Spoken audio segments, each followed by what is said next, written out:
인생에 실패한 사람의 90%가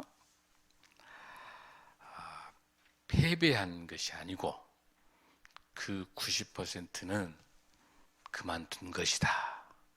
아주 유명한 이야기를 남겼습니다. 젊은 시절에 서류를 57번 냈는데 낙방했어요. 다 포기했는데 이 청년이 하나님의 말씀을 붙잡고 끝까지 포기하지 않고 보험을 포함한 최선을 다해서 27세에 기네스북에서 백만장자로 등록된 아주 놀라운 사람이 있습니다. 바로 이 사람이 폴 마이어라는 사람입니다.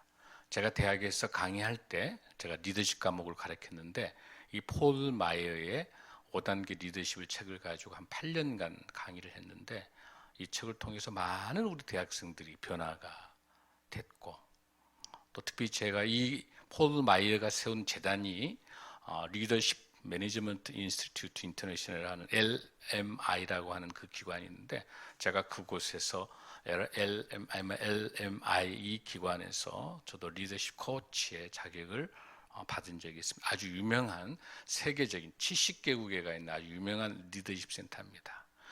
이 폴 마이어가 인생에 성공하는 원칙에 대해서 5가지를 이야기했습니다. 가장 첫 번째 중요한 것은 목표와 인생에 대해서 생각을 분명하게 해라. 분명하게 세워라 라고 하는 겁니다. 두 번째는 그 목표 달성을 위해서 반드시 시간을 정확하게 우선순위에 맞춰서 정해라 라고 이야기합니다.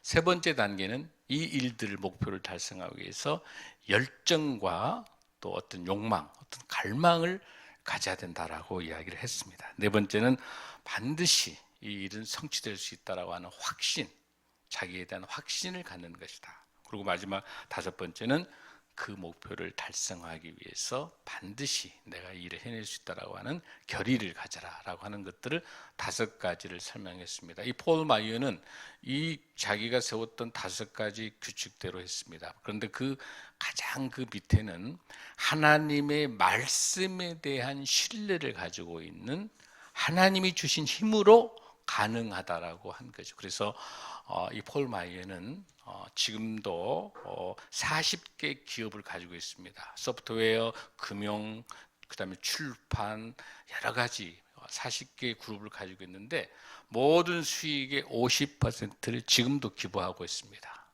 모든 재산을 다 기부합니다. 그래서 오전에는 그 사업을 하고 오후에는 어디에 기부할까? 또 밤에는 어떻게 이 사업을 키울까? 기도하면서 지혜를 구했던 이 폴 마이어. 그래서 이 폴 마이어가 썼던 책 중에서 용서의 심리학, 그래서 베품의 삶이 얼마나 중요한지, 그리고 이 책 꼭 읽으면 좋겠어요. 좋은 습관 24가지, 생명의 말씀사에서 나온 책인데 아주 좋은 책입니다. 그래서 좋은 습관은 어떻게 하는 것이냐, 거기에서 첫 번째 하나님을 신뢰하는 것이다. 그 다음에 두 번째는 하나님과 동행하는 것이다 라고 하는 것을 폴 마이어는 평생을 이렇게 하나님 말씀에 중심으로 기도하면서 그 계획을 세워서 오늘날 세계적인 리더십 동기부여가, 그래서 세계적인 리더십 학자 존 맥스웰이라고 아주 유명 들어보셨을 거예요. 리더십은 영향력이다. 이 존 맥스웰이 나의 인생의 가장 큰 스승이 첫 번째는 하나님의 예수님의 말씀이었고 두 번째는 바로 이 폴 마이어가 자기의 정신적인 멘토다 말할 정도로 정말 신실한 하나님의 사람이었습니다. 기도하며 이 말씀을 통해서 특히 우리 다음 세대, 우리 청년들, 우리 비전들은 분명히 말씀을 통해서 하나님의 신뢰하고 하나님과 동행하며 승리하는 저와 여러분 될 줄로 믿습니다. 오늘이 바로 맥주 감사절입니다. 맥주 감사절은 6월절이 지난 다음에 일주일이 7번씩 77에 49 오순절 77절 맥주 감사 같은 건데 처음으로 6월절 이후에 보리 추수해서 거둬들이는, 그러니까 첫 열매를 드리는 오늘 굉장히 중요한 날이에요. 우리 인생에서 가장 그 출애굽을 하고 유월절을 보내면서 하나님 은혜에 너무너무 감사하여 드렸던 그 맥주를 하나님께 올려드린 첫 열매를 드린 날이에요. 오늘 이날 우리 청년들에게, 다음 세대들에게 비전 선포식을 할 수 있고, 또 우리 사랑하는 성도들과 같이 우리 두 교회가 바퍼 사역을 하고 있는 교회와 청년 사역을 하고 있는 두 교회가 연합된 바로 2주년이 되는 정말 귀한 오늘 이날, 오늘 비전 선포한 것처럼 하나님께서 저와 여러분을 통해서 우리 청년들, 다음 세대를 통해서 놀랍게 우리 교회와 한국 교회와 이 나라 이 민족을 살리는 크리스찬 리더를 하나님께서 세워갈 줄로 믿습니다. 아멘. 큰 비전과 꿈을 주님 주신 은혜로 갖기를 바랍니다. 아멘. 사랑하는 성도 여러분, 오늘 이 본문을 느헤미야의 오늘 2장의 말씀인데요. 2장 말씀을 이제 우리가 한번 통해서 듣겠습니다. 우리가 지난주에 보셨던 것처럼 느헤미야가 고향이 이렇게 성벽이 무너져 있는 걸 보고 너무 안타까워서 밤새 이제 기도하고, 그러다가 무려 넉 달 동안 기도를 합니다. 기도하면서 이 성벽을 어떻게 하면 회복할 수 있을까? 그 성벽이 가장 중요한 것은 뭐냐면은 하나님의 말씀이 무너져 있고 신실한 성전 중심의 신앙생활이 무너져 있는 거. 너무 안타까워하는 그 느헤미야의 마음들이 이제 오늘 2장을 통해서 함께 하나님께 올려드리는 말씀이 됩니다. 2장 1절 한번 읽습니다. 시작. 아닥사스다 왕 제20년 니산월에 왕 앞에 포도주가 있기로 내가 그 포도주를 왕에게 드렸는데 이전에는 내가 왕 앞에서 수심이 없었더니, 여러분 그 1장에서 중보 기도하고 말씀으로 기도하고 난 다음에 회개하죠. 나와 민족의 죄악들에 대해서. 그러고 난 다음에 하나님께서 주신 하나님의 은혜로 형통한 게 어떤 결과를 주셨죠? 술 맡은 관원이라고 하는 왕의 최측근, 왕의 비서실장이 될 수 있을 정도로 최측근이 된 다음에 2장 1절이에요. 근데 여기에서 이제 뭐라고 합니까?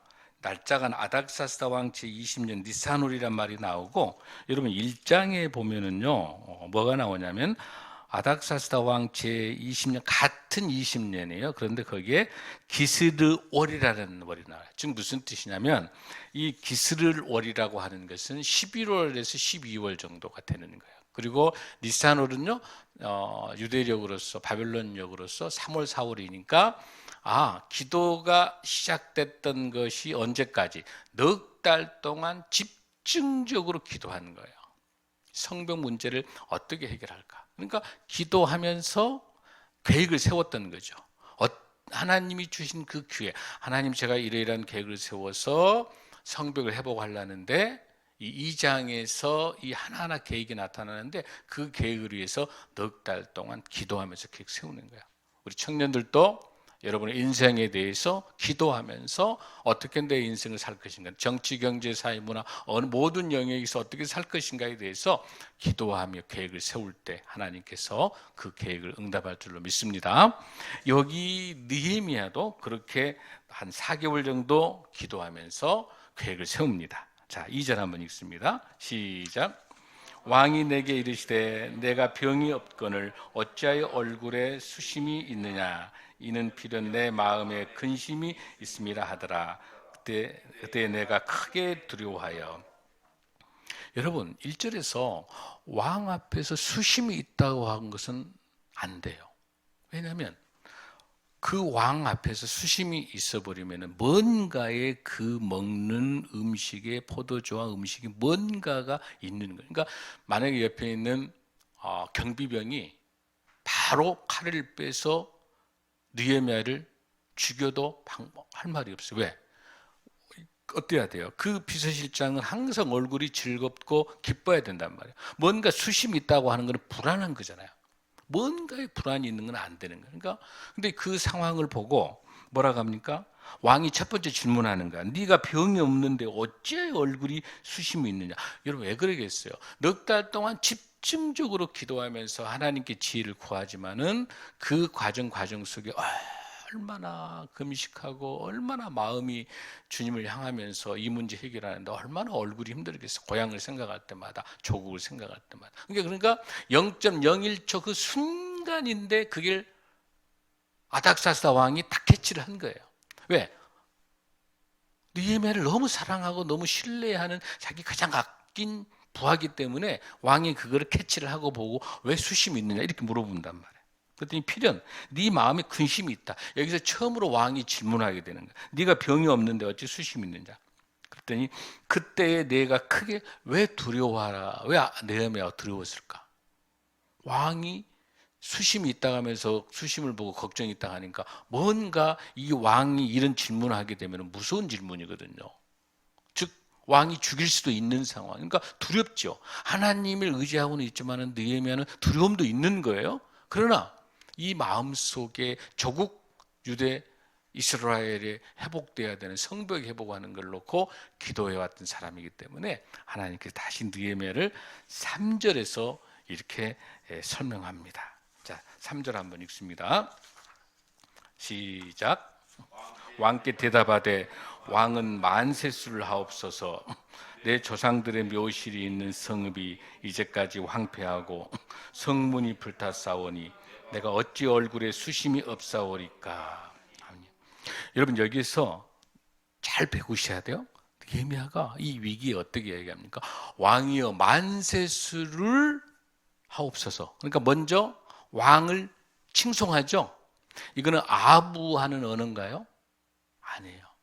정말 느헤미야는 진심으로 아닥사스 왕이 만수무강하기를 원하는 거예요. 할렐루야.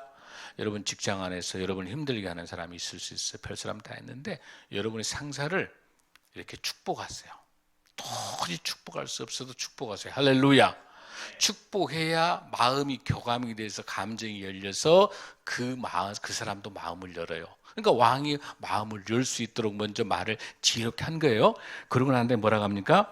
자, 내 조상들의 묘실이 있는 성읍. 그러니까 지금 여기서 이 예루살렘 성벽을 회복한다는 말을 쓰질 않아요. 뭐라고 쓰고 있습니까? 내 조상의 묘실이란 말을 쓰고, 이게 뭐냐면 바벨론이나 페르시아나 이집트 피라미드 보면 엄청 크죠.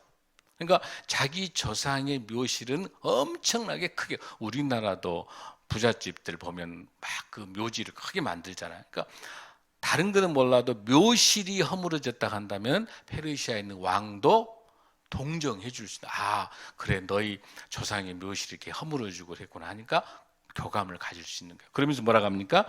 그러고 난 다음에 그 뒤에다 살짝 붙입니다. 성문도 불탔사오니 내가 얼굴이 어찌하여 수심이 없사오리까.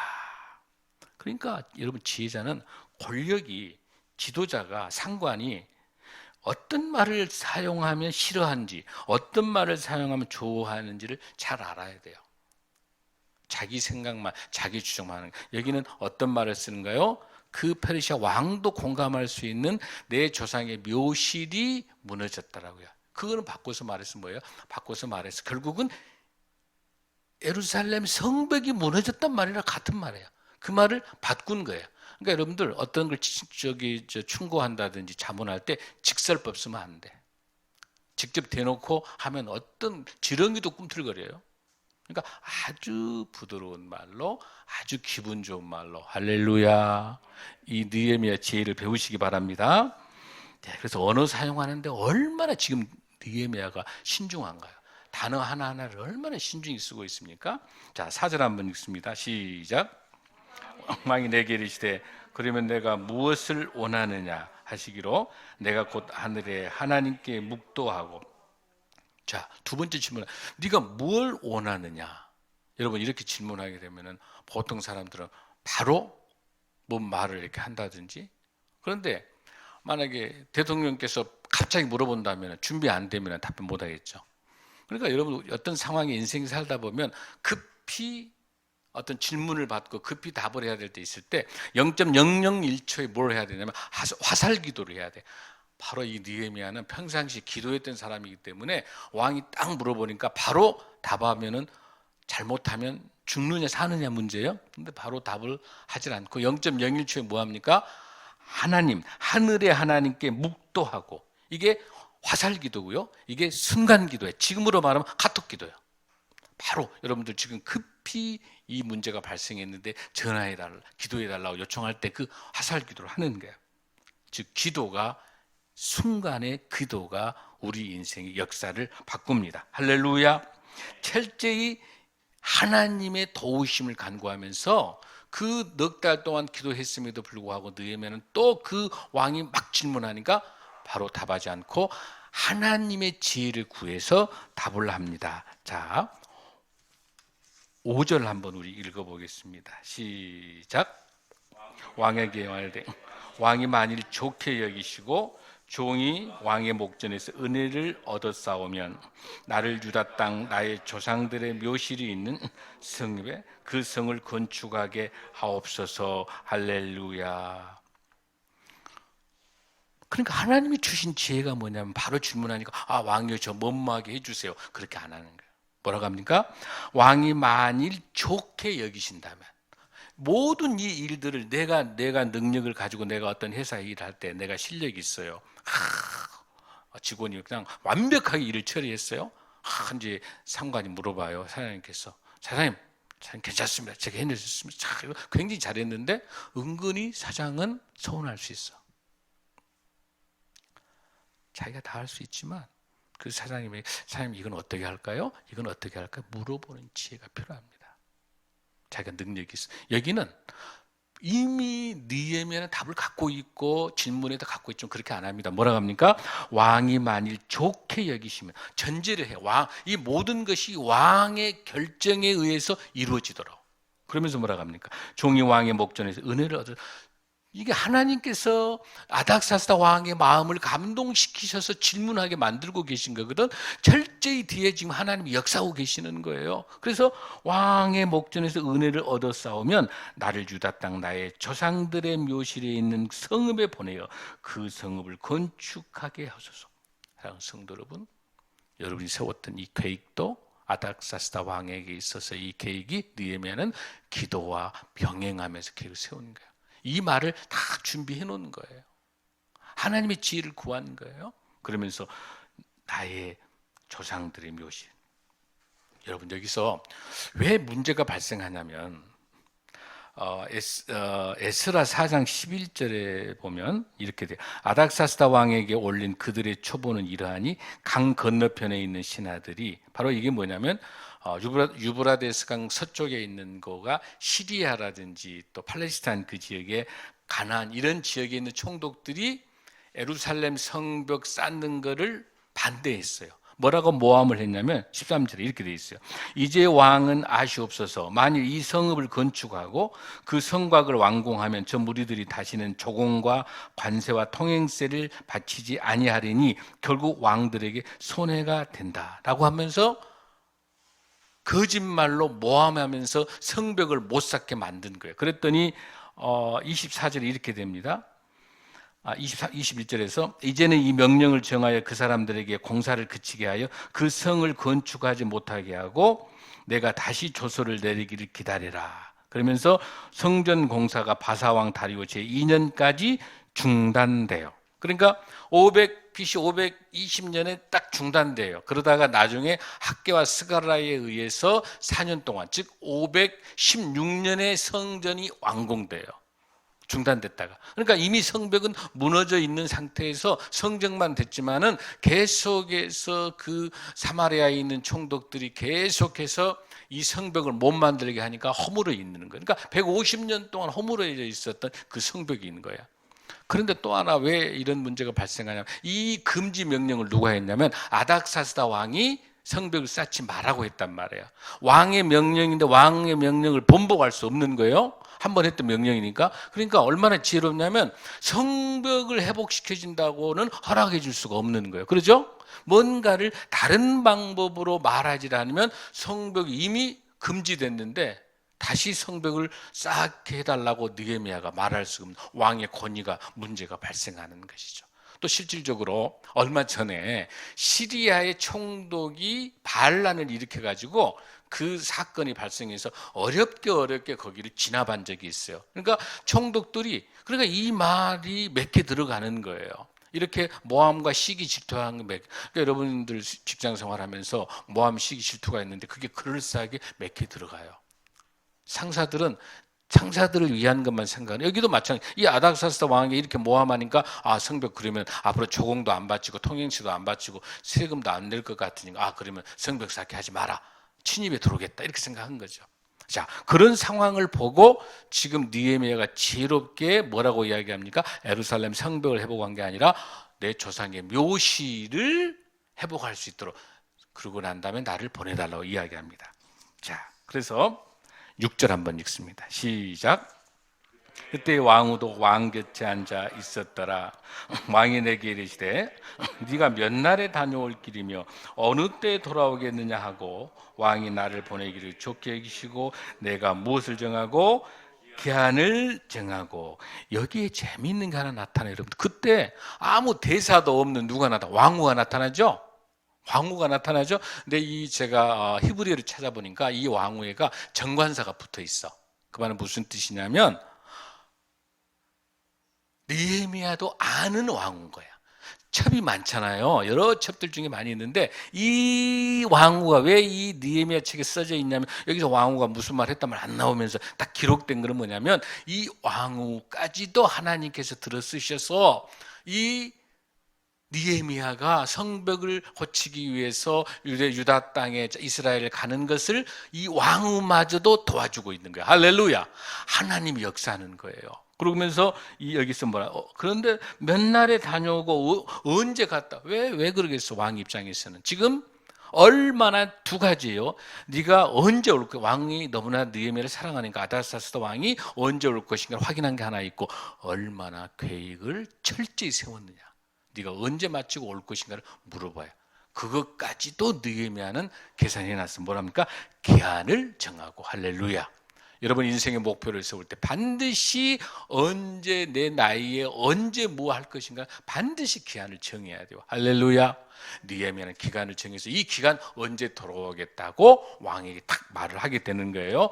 얼마나 지혜롭습니까? 자, 진짜 이제 느헤미야가 기도하면서 하나님이 주신 그 은혜로 얼마나 지혜로운가, 얼마나 하나님을 신뢰하고 하나님과 동행하는 사람은 우리가 7절을 보면 알 수 있어요. 자, 7절 읽습니다. 시작. 내가 또 왕에게 아뢰되 왕이 많이 좋게 여기시고. 여기 보세요. 또 무슨 말 하기 전에 어떻게 한다? 왕이 만일 좋게 여기시고. 이 말을 하는 법 배워야 돼. 저와 여러분 배워야 돼요. 이 말. 그러니까 왕의 기분을 최고로 만들고 본론이 들어가는 거예요. 자, 그랬더니 강서쪽 총독들에게 내리시는 조서를 내게 주사 그들이 나를 용납하여 유다에 들어가기까지 통과하고. 그러니까 여러분, 우리 청년들, 다음 세대 여러분들 막연하게 기도하면 안 돼요. 구체적으로 기도 세우셔야 돼요. 어떻게 한다? 뭐라고 돼 있어요, 여기서? 왜 제일 먼저 조서를 줄 때 강서쪽 총독들에게 내리신 조서를 먼저 달라 할까? 지난번에 어떤 사건이 있었죠? 그 강서쪽에 있었던 그 사마리아와 이쪽 지역에 있었던 총독들이 성벽을 쌓지 못하도록 막고 방해를 했었잖아요. 그러니까 먼저 어차피 사마리아를 거쳐서 유대로 들어가려면 그 사마리아에 있는 총독들에게 왕이 주는 조서를 딱 내면 통행권을 내놔야지. 그래야 방해를 않겠죠. 왕이 딱 내놔야 되니까. 제일 먼저 첫 번째 달라고 하는 건 뭡니까? 서쪽 총독들에게 주는 통행권, 통행 허락하는 것을 먼저 달라고 그래요. 그 다음에 두 번째 달라고 한 것이 8절입니다. 시작. 또 왕의 살림감독 아삽에게 조서를 내리사 그가 성전에 속한 영문의 문과 성곽과 내가 들어갈 집을 위하여 들보로 쓸 제목을 내게 주게 하옵소서 하매 내 하나님의 선한 손이 나를 도우심으로 왕이 허락하고. 자, 느헤미야는 얼마나 놀랍냐면, 분명히 예루살렘 성벽 회복을 하기 위해서는 뭐가 필요해? 나무가 필요하잖아요. 그러니까 산림청장 이름까지 알아놓은 거야. 아삽.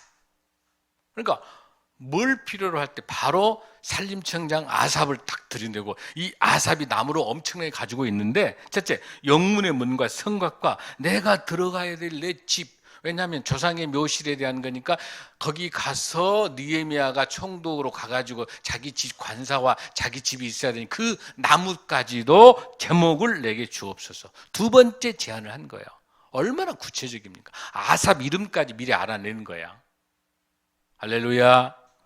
그러면서 내 하나님의 선한 손이 나를 도우심으로. 그러니까 지금 이 모든 조건이 도저히 불가능한데 왕이 이걸 허락할 수 있을 정도로 내 하나님, 내 하나님의 선한 손, 여기 이 선한 손이 토부라는 이 단어가 뭐냐면 좋은 일, 아주 놀라운 이 일들을 보람찬 의미 있는 일들을 할 수 있도록 누구를 지금 만지고 계십니까? 아닥사스다 왕을 하나님께서 만지고 계신 거야. 즉 우리가 기도할 때 하나님께서 역사하고 계신 줄로 믿습니다. 자, 그러고 난 다음에 9절입니다. 자, 첫 번째 통행하는 조서를 받았죠. 두 번째는 나무 아삽을 통해서 나무를 받았죠. 이제 세 번째 뭘 받게 됩니까? 9절 시작.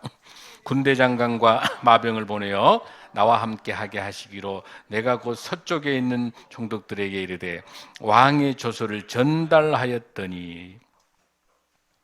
여러분 놀랍지 않습니까?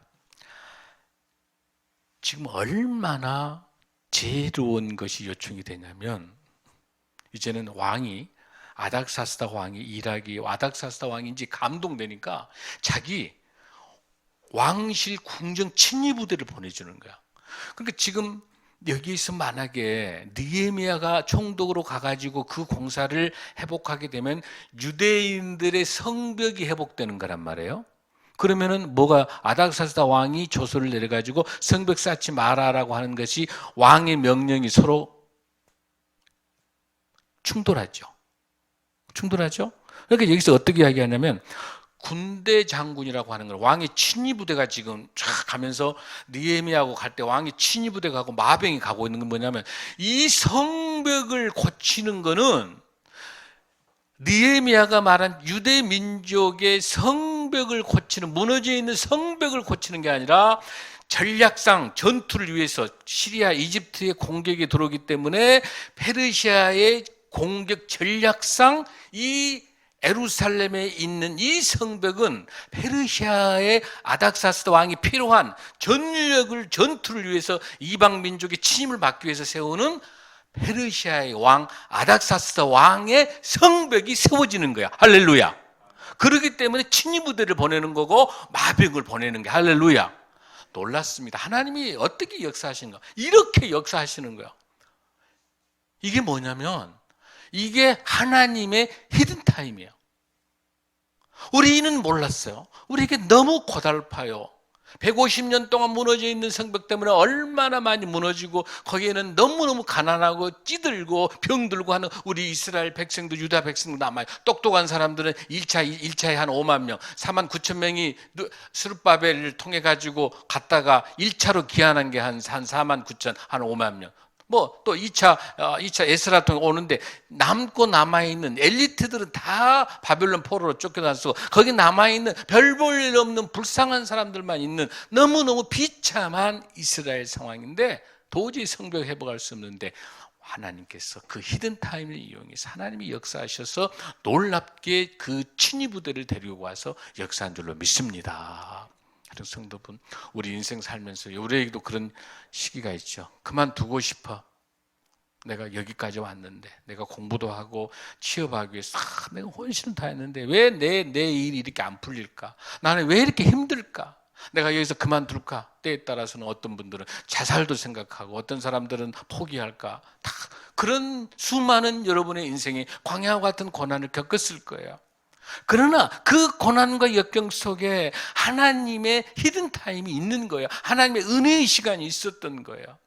요셉 보세요. 요셉 기가 막힌 게 뭐냐면 잘못도 없는데 감옥에 들어갔잖아요. 얼마나 있었어요? 2년 동안. 근데 왜 2년 동안 있은 거예요? 거기 술 맡은 가난이 네가 만약에 내가 밖에 나가면 너 꿈을 풀어줘 금방 너를 석방시키려고 했는데 그 술 맡은 가난이 깜빡하고 2년을 잊어버렸던 거. 2년 동안 감옥에 있었던 거예요, 요셉이.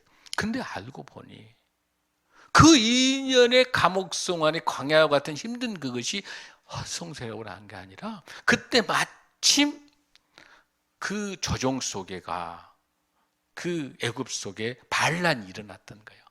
만약에 거기서 2년 전에 석방이 됐으면 평민으로 돌아갔든지 아니면 별 볼 일 없는 그냥 요셉이야. 그렇지 않으면은 그 반정이 일어나가지고 반란이 일어나서 요셉이 죽을 수도 있어요. 그런데 하나님께서 그 2년 동안에 반란이 일어나는 그 2년 동안에 감옥에다 넣어놓은 거야. 그게 안전된 하나님의 히든타임이야. 할렐루야. 그리고 난 다음에 하나님께서 총리로 들어서실 줄로 믿습니다.